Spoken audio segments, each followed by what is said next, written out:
The King's Demand and the Clever Storyteller. Once upon a time, there was a king who was fond of stories.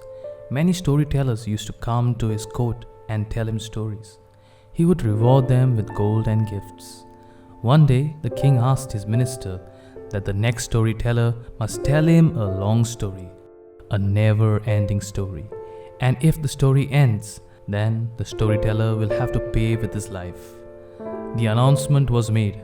Now, many days passed, but no storyteller came to the court to tell stories, as they were afraid to lose their life.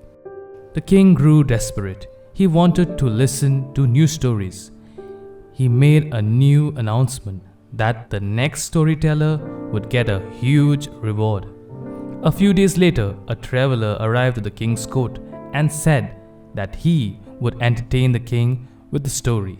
The minister asked the traveler, "Do you know the fate that awaits you if the story ends?" The man nodded and said, "Yes, respected minister, I know, and I'm still willing to tell a story to the king."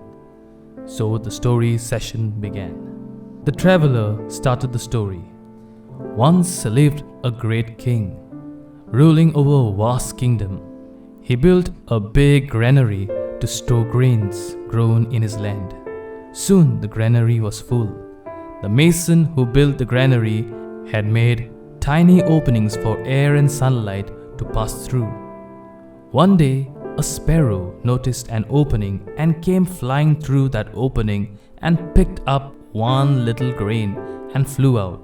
It dropped the grain in its nest and then flew back to the granary through the hole, picked up a grain, flew out, and dropped the grain in its nest.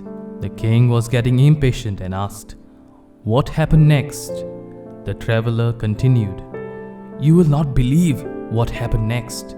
The sparrow flew back to the granary and picked up a grain, flew back to the nest and dropped it there. And then," said the king. The traveler said, "And then the sparrow flew back to the granary and picked up a grain." Before he could finish, the king yelled, "No!"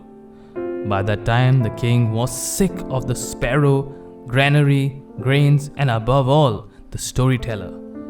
"I will tell you what happened next," said the king sternly. The king said. The king ordered the mason to close all the openings. When the openings were closed, the bird came back, looking for grains. The king paused and, giving an angry look to the traveler, commanded, "Now continue the story." The traveler said, "Pardon me, Maharaj, you have changed the storyteller. It's only fair that the story is continued by the new storyteller. I mean you." The king was tongue-tied. He sent away the traveler with a huge cash reward.